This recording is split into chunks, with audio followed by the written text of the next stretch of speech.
Bonjour tout le monde, bienvenue dans ce nouvel épisode de Jason avec Marie-Jeanne. Yeah! Donc, Marie-Jeanne, quand les gens te regardent, ils voient une femme en surpoids, ils voient une Québécoise, ils voient une femme mariée à un Sénégalais, une convertie récemment à l'islam. Qui est Marie-Jeanne au-dessus de toutes ces étiquettes-là? On va commencer par le début. Je m'appelle Marie-Jeanne. J'ai eu 21 ans le 30 mai, donc c'était récemment ma fête. Je dirais que je suis vraiment quelqu'un qui est très sociable. Je suis quelqu'un qui est très intelligente. J'étais très très bonne à l'école. J'ai fait un diplôme en esthétique par faute d'argent et dans le temps j'aimais beaucoup la fête, j'aimais sortir, tout ça. Fait que je me suis pas consacrée sur mes études, sauf que chose que je regrette énormément puisque j'étais présidente de mon école secondaire. J'adorais ça. Et sinon, je suis quelqu'un qui adore la cuisine, qui adore les gens, qui adore parler. Je dirais que je suis quelqu'un qui est très généreuse. Fait à part ces étiquettes-là, je dirais que je suis quelqu'un vraiment avec un grand cœur. Fait que j'aime mon mari, j'aime mes amis, j'aime la vie. Ces étiquettes-là, par exemple, je trouve qu'ils sont intéressantes quand même parce que c'est aussi qui je suis. Je suis aussi une Québécoise et fière de l'être. Je suis aussi mariée à un Sénégalais puis je suis fière de ça. Je suis fière de maintenant appartenir à l'islam et je suis fière d'être dans ce corps-là qui m'appartient parce que c'est ce corps-là qui me permet d'avancer tous les jours puis de découvrir de nouvelles choses. Fait que je suis aussi une femme en surpoids puis je me gêne pas. Tantôt, Marie-Jeanne, tu nous as parlé de toutes les étiquettes qui font toi et aussi de qui tu es au-dessus de cela. Tu nous as aussi parlé du fait que tu es une femme en surpoids, puis ce poids-là, c'est ce qui t'accompagne au quotidien. Puis je sais que par rapport à ça, tu as reçu beaucoup de critiques. Aujourd'hui, comment ces critiques-là, au fil des années, ont pu t'affecter? Alors, les gens aussi, j'aimerais commencer par dire que les gens pensent que j'ai super confiance en moi, puis que la vie est belle. Mais ce serait vraiment me mentir à moi-même de dire que tous les jours j'ai confiance en moi. Ça fait toujours aussi mal, c'est toujours aussi difficile de vivre dans ce corps-là. Mais j'ai appris à me dire que je suis comme ça. Fait que je peux rien faire demain pour le changer. C'est pas comme si j'avais une tache sur mon chandail que je peux essuyer. C'est quelque chose qui se porte tous les jours, qui prend énormément de temps à venir changer ou même qui ne se change pas faute d'hormones ou de problèmes autres que l'alimentation ou le sport. Je dirais que comment ça m'a affecté, c'est aussi comment je vois les autres. Moi, quand j'ai des amis ou que j'ai un partenaire ou tout ça, je vois même pas l'apparence physique. J'ai des amis qui ont vraiment pas confiance en elles, puis moi, je comprends pas. Parce que c'est pas ce que je vois quand je regarde quelqu'un. J'ai vraiment appris à me focusser sur la personnalité, sur le cœur, sur l'esprit, sur l'âme.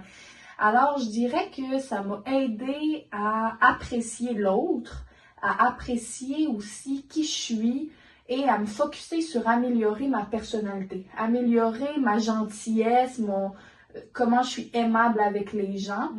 Puis, j'ai utilisé aussi mes réseaux sociaux pendant longtemps quand j'étais jeune, 13, 14, 15 ans, pour aider les femmes qui n'avaient pas confiance en elles, mais tous les jours, c'est un défi. Ça va toujours être un défi, même à 50, 60 ans. Notre corps, en tant que femme, il change. Les hormones ne nous aident pas, les émotions. Fait que c'est un défi personnel, c'est un défi social parce que je peux pas aller à la ronde, je peux pas aller au glissade d'eau. Dans les transports en commun, c'est pas agréable. Acheter du linge, c'est pas agréable. Mais c'est d'apprendre à... Ma grand-mère a toujours dit, ça c'est la phrase que je me rappelle, tu ne peux pas prendre soin de ton corps si tu l'aimes pas. Pour faire du changement, tu dois t'aimer parce que tu prends jamais soin de quelque chose que t'aimes pas. Alors maintenant que je m'aime, puis que j'ai appris à faire cette évolution-là, c'est là que je vais être capable de faire un changement puis d'aider mon corps. Wow, quelle belle phrase! On les aime, nos grands-mères, oui, et puis leur magnifique phrase. Ça, c'est vraiment un très beau message de ta grand-mère. Vraiment. Si je comprends bien ce que tu m'as dit, c'est que tu vis avec ce poids-là, tu as appris à vivre avec. Et est-ce que tu peux, mettons, pointer un aspect de ta vie qui a été plus affecté par ça? Par le surpoids par que le tu surpoids, parles? Oui. OK. Il y a tellement Par les de choses. critiques. Par les Juste critiques. pas le surpoids, mais Je peux parler des deux. Je peux Ok. parler des deux. Au niveau du surpoids, les points négatifs dans la vie de tous les jours, c'est le regard des hommes. Comment je me sens. Moi, j'ai la chance d'être avec un mari extraordinaire qui s'en fout complètement. Jamais il va faire des commentaires par rapport à mon physique, que ce soit positif ou négatif, parce qu'en tant que femme, on se pose toujours des questions. Puis si demain, quelque chose qui m'a dit qu'il aimait hier change, mais je vais me sentir mal, tout ça. Fait que il va me dire que je suis belle, tout ça, mais il va jamais venir parler de ça. Fait que j'ai la chance, mais tout au long de ma vie, que ce soit des membres de ma famille, que ce soit mes amis, même proches, tu sais, des fois, en tant que femme, on a besoin de se comparer à nos amis. Ben moi, j'étais toujours le bouc émissaire de toi, t'es grosse, tout ça, etc. Fait que ça a été dur. Ça a été très dur aussi au niveau de ma vie sexuelle quand j'étais plus jeune. On se rabaisse énormément à j'ai besoin que les hommes s'intéressent à moi. Fait que ça m'a fait faire des choix peut-être un petit peu moins bons.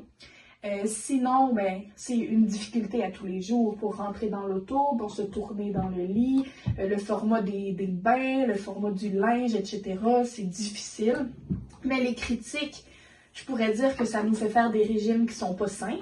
Ça nous fait arrêter de manger, ça nous fait essayer de faire du sport qu'il faut pas nécessairement faire. Les critiques, ça nous fait des tentatives de suicide. Je veux dire, quand tu es très jeune puis que tu ne sais pas c'est quoi être belle, ben, les tentatives de suicide ou vraiment l'arrêt scolaire, c'est vraiment toutes des difficultés qui arrivent, là, que j'ai vécues même. Ça peut être difficile. Sur les réseaux sociaux, il faut s'y attendre. Il n'y a personne dans la rue qui va te dire « Hey, la grosse ». Personne ne va te dire ça. Mais sur les réseaux sociaux, c'est difficile. Moi, je reçois des menaces de mort. Je me fais dire que mon mari mériterait quelqu'un de beaucoup plus belle que moi, vu que c'est un sportif et il joue au football régulièrement. Ça va être vraiment des commentaires. Mais dans ma famille, l'obésité, elle tourne énormément. Donc, du côté de mon père et de ma mère, l'obésité est là. Moi, je suis quelqu'un qui est en forme, je suis quelqu'un qui adore bouger, je suis quelqu'un qui aime vivre, qui n'a pas de problème de santé. Donc, l'obésité est arrivée pour des problèmes hormonaux et génétiques. J'ai commencé le sport depuis hier. Je suis allée m'inscrire. J'adore la cuisine, tout ça. Donc, les gens, ils sont simplement pas au courant. Mais quand tu rabaisses quelqu'un, ça l'empire ses problèmes. Puis quand tu l'encourages, c'est là que tu vas l'aider. Ouais. En tout cas, merci de nous partager plein d'affaires que moi aussi, je n'avais pas pensé que ça pouvait affecter. Donc, Marie-Jeanne, on va dire que tu fais partie des personnes qui sont différentes de ce que la société a établi comme norme. Quoique, il n'y a rien de... On s'entend que c'est une construction sociale. J'aimerais savoir pourquoi penses-tu que la différence dérange encore certaines personnes aujourd'hui? Ben, d'un, je pense que les gens ont peur, des fois. Aussi, le fait que j'aie confiance en moi sur la place publique, les gens, un peu, ça leur montre leur propre insécurité en face. Donc, de voir que eux, peut-être, en étant minces, ils n'ont pas confiance en elles puis ils ne réussissent pas. Peut-être que de me voir, moi, même si je respecte pas les normes sociales, qui a confiance en moi, qui sort, qui s'habille comme je veux, je m'habille colorée, je suis mariée, tu sais, quelqu'un qui est mince, qui est pas marié, ben elle va se dire pourquoi moi je suis pas mariée puis elle oui, tu sais. Fait que ça va être vraiment de voir la vérité en face de leur propre insécurité. Puis une autre phrase que je dis souvent, c'est les commentaires de quelqu'un ne représentent absolument pas qui tu es toi, ça représente qui il est lui. Ouais. Parce que si quelqu'un vient te dire des choses méchantes, ça représente le fait qu'il est méchant. Ça représente jamais qui tu es toi. Et par exemple, on va parler du fait, parce que là on parle de mon poids, mais le fait que je sois mariée avec un Africain. Pourquoi est-ce que ça peut déranger certains, les immigrants par exemple? La différence, ben, c'est souvent parce que leur propre personne, leur propre identité, ben, ils la cherchent encore. Et là, de voir des personnes qui sont fières d'être sénégalais, qui sont fiers d'être ivoiriens, par exemple, mais là, ils vont penser qu'ils perdent leur culture parce que leur culture n'est pas assez ancrée à l'intérieur d'eux. Okay. Donc, ils vont avoir peur puis ils vont pas connaître leur propre identité. Donc, c'est ce que je pense, mais moi, j'ai jamais jugé personne, fait que je pourrais pas dire la réponse exacte. Ouais, ben, c'est ça. C'est sûr que la différence, ça fait toujours peur. On dit en psychologie que l'humain est souvent habitué à se tourner vers les personnes qui lui ressemblent le plus. Fait que j'imagine que la différence est comme un peu embêtant pour les gens en général. Fait que c'est ça. Est-ce que tu as eu l'impression, mettons, cette différence-là, est-ce que ça attire beaucoup le regard des autres? Est-ce que toi, ça définit ta valeur, le regard des autres? Pendant longtemps, oui. Ce serait mentir de dire ça. Moi, si je faisais quelque chose puis qu'une personne me disait que c'était pas correct, je remettais en doute absolument toute mon existence. Ça, je pense qu'on l'a toutes déjà fait, surtout quand on est plus jeune. Et la personne qui m'aide le plus à me sortir de ce cercle vicieux-là, c'est vraiment mon mari. Moi, mon mari, il s'en fout du regard des gens, il s'en fout de tout. Lui, il fait ce qu'il veut, puis ça lui dérange pas.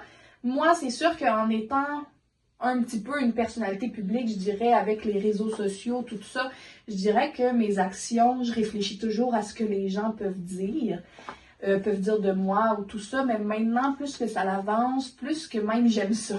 J'aime ça. Tu veux parler de moi, ça me fait plaisir. Moi, j'ai confiance en moi. C'est une question de confiance en soi, parce que si tu n'as pas confiance en toi, tu veux l'approbation de tout le monde. Maintenant que j'ai vraiment de plus en plus confiance en moi, ça me dérange plus parce que je sais ce que je vaux, je sais ce que je suis. Alors, même si je fais quelque chose puis quelqu'un me dit quelque chose, ça m'importe plus vraiment, là, parce que je le sais que c'est important puis c'est ce que je voulais faire moi. Ouais, c'est sûr que la confiance en soi, ça aide à définir sa propre valeur au-dessus du regard des autres. Exact. Puis, tantôt, tu nous as parlé de ton mari. Oui. J'avais hâte qu'on parle de lui, de Cher, hein, c'est bien Oui, ça son nom. exactement. Parfait, parfait. Qu'est-ce que ça te fait, toi, de partager ta vie avec quelqu'un qui est issu d'une culture différente de la tienne? Fait que, petite part d'histoire, donc ça fait déjà très longtemps que je côtoie des personnes de cultures différentes. Donc moi quand j'étais plus jeune, 16, 17, 18 ans, j'ai commencé à rencontrer des Haïtiens, j'avais des amis qui venaient du Mexique, qui venaient de la Colombie, j'avais vraiment des amis d'un peu partout déjà. Et mon premier amour africain, c'était un Sénégalais. J'allais le voir beaucoup à Montréal, tout ça, et c'est là que j'ai connu cette culture-là, ce pays-là. Et c'est aussi là que j'ai eu la première fois connaissance de l'islam. Donc ça part depuis longtemps, ça on en reviendra plus loin, mais c'est pas du tout à ma rencontre avec Cher que j'ai rencontré l'islam, ça fait bien longtemps. Et ensuite j'ai eu un copain guinéen, puis ivoirien, puis ensuite j'ai rencontré Cher. Donc, ça n'a pas fait vraiment de gros clash dans notre vie, ni à moi, ni à Cher, parce que Cher, ça fait déjà plusieurs années qu'il est au Canada. Et il a déjà beaucoup travaillé avec des Blanches, etc. Et moi, j'avais déjà un peu la mentalité africaine, comme on pourrait dire. Donc, ça n'a pas fait quelque chose de très différent, ni dans ma famille, ni dans ma vie à moi, parce que j'ai toujours été amie avec des Africains, j'ai que eu ça presque, là, alors je connaissais déjà un peu la façon de penser, le mode de vie, la religion, etc., je connaissais déjà ça, fait que ça n'a pas été une difficulté dans le couple de moi et Cher. Je connais des gens que ça a pu être une difficulté, mais pour nous, ça ne l'était pas, on était très ouverts d'esprit, puis on est capable de mettre les deux. Donc, et en plus, ben, ma famille, eux, ils savaient très très bien que j'allais ramener un Africain à la maison un jour. Alors, ça n'a pas, j'aurais pas grand chose à dire par rapport à ça parce que ça a toujours fait partie de ma vie un petit peu, là, cette différence-là. Ok. Mais justement, ça marque un peu ton parcours, l'ouverture sur le monde, avec plein d'amis qui viennent un peu de partout. Fait que tu as été très vite, très jeune. Mais j'ai une famille aussi qui est très, très ouverte d'esprit. Ok. Donc, moi, chaque fois que je ramenais un ami qui venait d'ailleurs, ma famille, ils voulaient connaître les chansons, ils voulaient que mon ami cuisine pour eux, ils voulaient tout connaître. Ma mère, quand j'y ai dit que j'allais peut-être me marier avec un Sénégalais, elle a passé des nuits entières à tout chercher. Le Sénégal, c'était quoi? C'était où? Elle a fait des millions de recherches sur la religion. Ils sont hyper ouverts d'esprit. Moi, j'ai une photo de moi quand j'étais jeune, de moi qui tient par la jambe une petite poupée blanche, puis qui tient dans mes bras comme ça, une petite poupée noire. Mais en 2010, là, tu sais, fait que ma mère, puis ma mère aussi, petit truc, quand elle avait 17 ans, elle avait un chum africain. Ma mère, quand elle avait 17 ans. Fait que, tu sais, ça montre vraiment que ma famille, même mes grands-parents, hyper ouverts d'esprit, sont tellement contents que j'aie un chum sénégalais, là. Fait que j'ai jamais connu le racisme, vraiment. C'est quand je suis devenue plus vieille puis que j'ai vu sur les réseaux sociaux que c'est là que j'ai vu du racisme. Mais je suis tellement pas née dans ça que j'avais aucune idée c'était quoi même du racisme là, quand j'étais plus jeune. Ok. Mais oui, toi, tu as eu la chance Vraiment, c'est de une chance. côtoyer des cultures qui viennent un peu de partout, puis c'est ça qui a fait la Marie-Jeanne d'aujourd'hui. 100% parce que j'en Complètement. prends un peu de tout le monde. Tu sais, quand Oui. on rencontre quelqu'un, on en prend un petit peu, tu sais, on prend Un petit peu de un lui, on petit donne peu un de petit lui, peu de nous, exactement. exactement. En fait, c'est ça qui fait les Mhm. personnes, ben, ceux qu'on côtoie, on dit qu'on est la somme des 5 personnes qui nous entourent, techniquement. Mhm.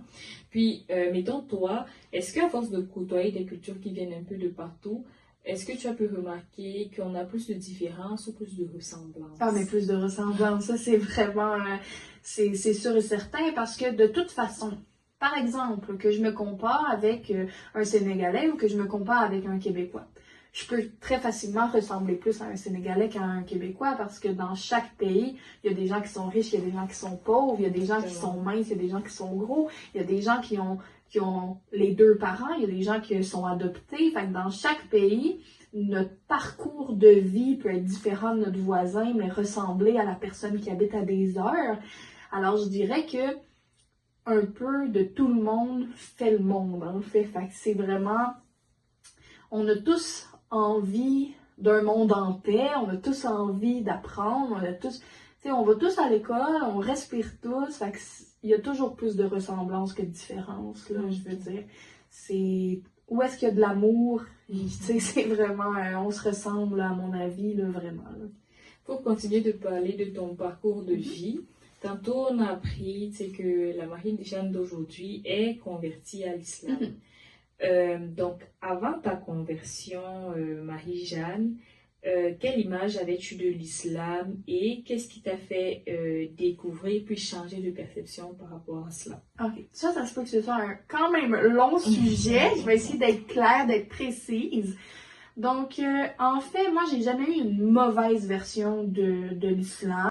Tous les musulmans que j'ai côtoyés, c'était des très bonnes personnes, c'était mes amis, tout ça. Alors, j'ai jamais vraiment eu de mauvaise perception. C'est sûr que ce qu'on voit sur Internet, c'est jamais bon parce que les réseaux sociaux veulent nous voir les extrémistes, veulent nous montrer la guerre, nous montrer les femmes qui, tu sais, en Afghanistan, tout ça, c'est ce qu'on voit. C'est ce qu'on connaît. C'est quelqu'un qui pose pas de questions puis qui est pas ouvert. Il va se contenter de ça. Il va pas essayer de trouver ailleurs. Mais, tu sais, le premier Africain que j'ai rencontré, c'était un Sénégalais, donc c'était un musulman. Et moi, j'ai vu des gens ouverts, j'ai vu des gens aimables, j'ai vu des gens qui voulaient bon, tu sais, vraiment des gens bons, qui m'apprenaient un peu de ça. Et ensuite, mais moi, j'étais pas du tout dans la religion. J'ai toujours cru en Dieu, mais je savais pas quelle religion je voulais avoir. Fait que je m'intéressais à mes amis colombiens. Eux, ils sont chrétiens. Fait que je me renseignais par rapport au christianisme. Je voulais savoir, tu sais, c'était quoi tout ça. Moi, je me rappelle, j'avais 6 ans, j'avais ma petite bougie avec Jésus dessus, puis je priais dans mon garde-robe, mais je viens d'une famille qui est athée. Donc, j'avais jamais vraiment connu la religion.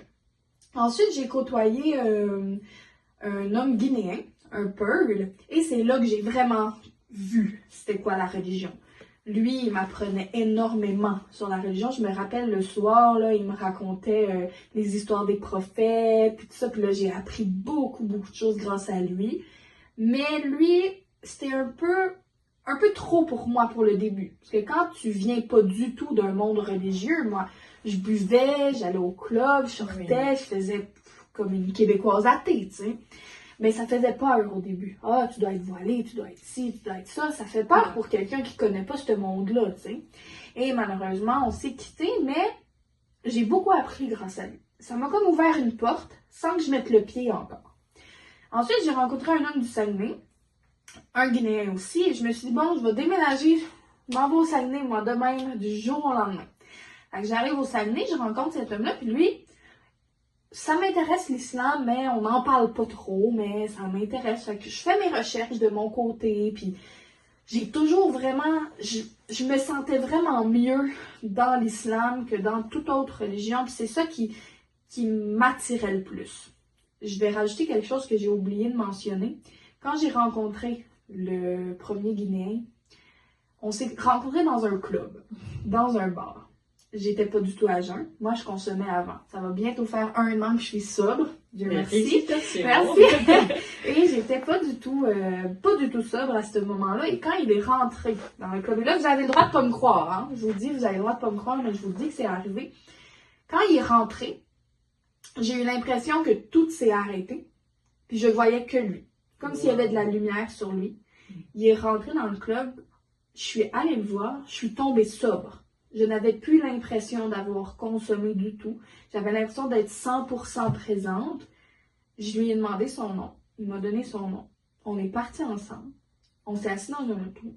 On s'est mis en couple. Comme ça. J'avais aucune idée c'était qui ce garçon-là. Et le lendemain, j'étais chez lui puis il me racontait l'histoire du prophète. Okay. C'était vraiment ça, comment c'est arrivé. J'étais captivée. Et à ce moment-là, j'ai arrêté de boire. J'ai arrêté de fumer. Comme ça. Après des années de débauche, puis d'erreurs, puis etc. C'est là que ça m'a captivée. Quand le deuxième homme que j'ai rencontré au Saguenay, il m'a quitté. Et là, j'ai retombé. J'ai rejeté, puis ça, j'en parle. Je sais que dans la religion, on dit souvent il faut pas repartager les péchés d'avant. Mais c'est ce qui me permet d'être qui je suis aujourd'hui. Puis je pense que de le partager, ça peut aider les gens parce que rechuter, c'est pas ce qui fait qui on est. C'est toujours de vouloir se rebattre par rapport à nos démons. Puis quand j'ai rechuté, je suis retombée dans l'alcool après des mois sans consommation. J'ai retombé dans la fête. J'ai retombé un peu les hommes, etc. Tu sais, j'en ai fait des erreurs là, vraiment. Et puis j'ai rencontré Cher. J'ai rencontré Cher. Et Cher m'a tellement amené la religion de façon positive puis de façon saine. Lui, il m'a toujours dit, pour moi, la religion, c'est de respecter tout le monde, respecter la décision des autres. C'est une ligne invisible qui te guide vers les bons choix. Et ça m'a tellement amené une perspective de la religion, au lieu d'être une perspective de contrôle, ça m'a juste mené quelque chose pour m'aider à m'aimer, pour m'aider à prendre des choix qui sont bons pour moi. Fait que je me suis à me renseigner, puis un soir, je lui ai dit, toi là, vraiment c'est quoi là, toi là, la religion? Parce qu'il priait jamais devant moi, il voulait pas que je me sente obligée de me convertir. Et jamais là, j'ai senti qu'il fallait que je le fasse. J'ai dit, toi là, parle-moi de la religion ce soir, vraiment là, parle-moi-en. Puis là, on a eu une longue discussion, puis on en a parlé, puis le lendemain, j'ai dit, je veux me convertir. Vraiment, comme ça, j'avais fait mon choix. Ça n'a pas été une décision prise sur un coup de tête. Ça a pris du temps. J'en ai parlé avec ma mère, parce que Cher, il m'avait dit le soir, je veux que tu en parles à ta mère avant. Parce que pour lui, la famille, c'est quelque chose de super important. Puis ça, c'est un peu une valeur que j'ai pris grâce à mes contacts africains, parce que ici au Canada, c'est un petit peu moins présent la valeur familiale, tandis qu'en Afrique, au Sénégal, par exemple, la famille, c'est très très important. Fait que j'en ai parlé avec ma mère, j'ai beaucoup vu les pour, les contre, mais mon cœur, il m'a toujours dit, tu vas te convertir, c'est sûr et certain. Fait que finalement, on en a parlé avec Sédina, son oncle, et lui, il connaissait des imams ici, tout ça. On a fait la cérémonie chez moi, parce que j'étais trop gênée d'aller dans une mosquée. Je suis quelqu'un, si je connais pas quelque chose, ça va me faire très, très, très peur. Je vais faire beaucoup d'anxiété. Donc, ils ont accepté de faire la cérémonie chez moi. J'ai pleuré.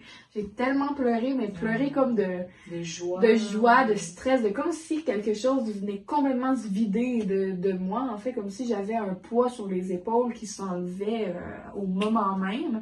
Puis, j'ai découvert une nouvelle famille, en fait, à ce moment-là. Là, j'ai eu du soutien de beaucoup de monde. J'ai aussi vu qui n'étaient pas mes réels amis lors de ma conversion. Ça, c'est normal. Beaucoup de jugements. Tout ça, mais j'ai découvert une nouvelle famille, puis c'est cette famille-là que j'ai besoin. La Marie-Jeanne avant l'islam, puis la Marie-Jeanne après l'islam.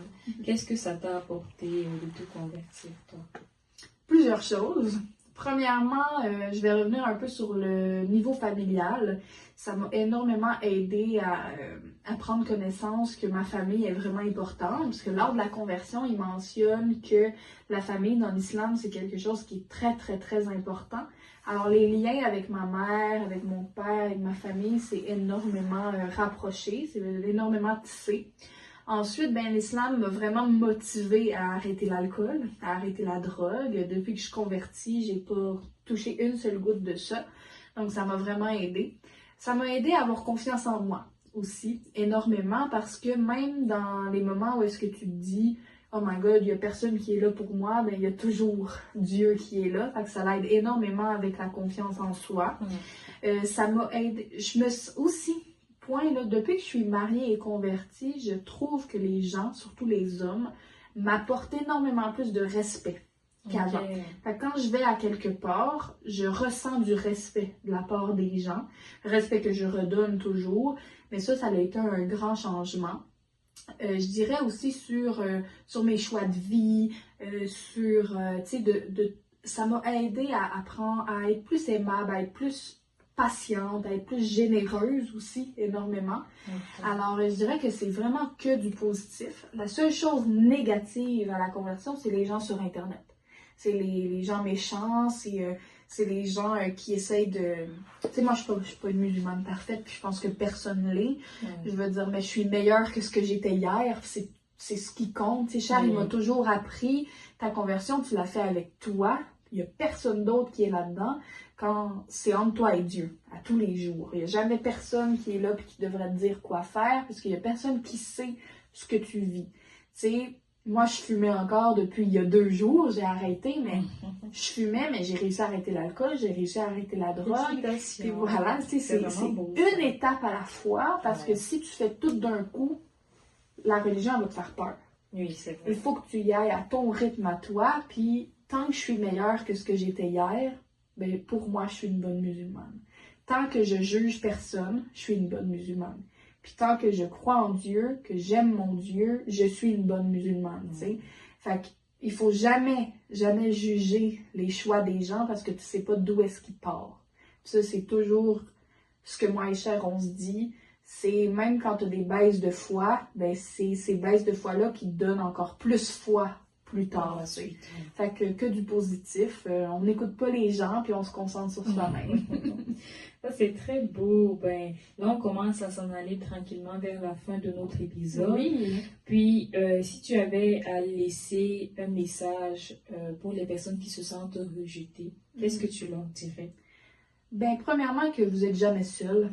On pense qu'on est seul, mais on ne l'est jamais. Que ce soit nos collègues de travail, que ce soit nos amis, que ce soit notre famille, il y aura toujours quelqu'un qui est là. Puis si ces personnes-là, ils sont pas là, ben il y aura toujours Dieu aussi déjà, pour ceux qui sont croyants. Parce qu'on respecte tout le monde, même ceux qui ne croient pas. Hein? C'est très important. Parce que si tu respectes le fait que je crois, je respecte le fait que tu ne crois pas. Je dirais aussi que moi, je vous comprends. Je comprends les gens qui ont mal parce que j'ai longtemps eu mal. J'ai longtemps fait des choix qui me faisaient du mal. J'ai longtemps pas eu confiance en moi. J'ai longtemps cru que ma famille m'aimait pas, que j'allais jamais trouver l'amour. Hein, parce que ça, en tant que femme, on le croit tous à un moment donné. Hein. On a un gourmet, une bonne peine d'amour. Et après ça, on pense que personne sera là. Moi, on me disait, avec ton passé, il n'y aura jamais d'homme qui va t'accepter. On me disait tellement de choses, alors que les hommes font 1000 fois pire que tout ce qu'on fait, hein, faut se le dire. Puis quand quelqu'un t'aime, il s'en fout. Hein. Exactement. Puis j'ai rencontré Cher. Même quand je pensais jamais j'allais rencontrer un homme qui allait m'aimer vraiment pour qui je suis à 100%, parce que Cher, à aucun moment, il me demande de changer. À aucun moment, il me demande d'être quelqu'un que je suis pas. Fait que c'est vraiment de croire. De croire, de s'accrocher. Parce que même si t'es au fond demain, si t'es au fond aujourd'hui, il y aura toujours quelque chose qui va arriver parce que ça va mal aujourd'hui pour que ça aille mieux demain. C'est vraiment ça qu'on se dit toujours. Puis aussi de ne pas se fier sur les réseaux sociaux. Parce qu'il y a des gens qui montrent la vie parfaite. Puis moi puis Cher, on fait plein de vidéos comme quoi on vit la best life, mais est-ce que nous aussi on a des problèmes d'argent des fois? Ben oui. Puis est-ce que nous aussi des fois notre laveuse à brise, puis on doit s'endetter pendant quelques mois pour la réparer, ben oui, puis tu sais, nous aussi on se chicane des fois, puis tu sais, c'est vraiment, focussez-vous sur votre vie, puis arrêtez de voir ce que les autres ont que vous n'avez pas, parce que peut-être que vous avez beaucoup plus que ce que la personne a aussi.